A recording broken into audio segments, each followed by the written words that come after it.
بزاف مؤلم ومحزن، والخبر اللي هز قلوب كل محب تبوريضة والفروسية التقليدية المغربية بكل حزن وأسى.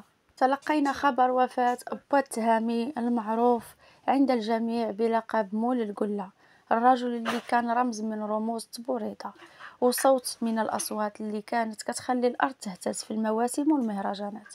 أبا التهامي ماشي غير فارس، ماشي غير مشارك، هو التاريخ، هو الروح تبوريضة، هو الرجل اللي كان كيحيي الساحات بصيحته المشهورة القلة اللي كانت كتزيد تشعل الحماس وسط الفرسان والجمهور. الناس اللي حضروا المواسم بحال جديدة بحال سيدي بنور آسفي وغيرها أكيد غيعرفوا شكون هو مول القلة.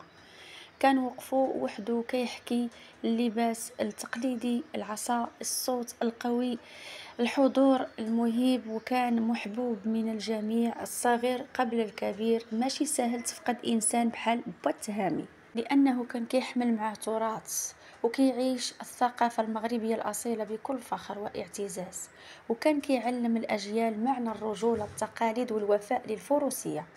وفاته اليوم خلات فراغ كبير والقلوب حزينة بزاف، وخصوصا عند الناس اللي يعرفوه من قريب وخا حتى الناس اللي بعاد وغير في الفيديوهات كيحسوا بالحزن. الله يرحمك أبا التهامي ويجعل قبرك روضة من رياض الجنة، ويجازيك على كل لحظة فرحتي بها المغاربة، وعلى كل نية صافية دخلتي بها الساحة الفروسية. وكنطلب من كل واحد فينا اليوم يوقف دقيقة دعاء لهذا الراجل اللي عطى الكثير بدون ما يطلب مقابل. إنا لله وإنا إليه راجعون.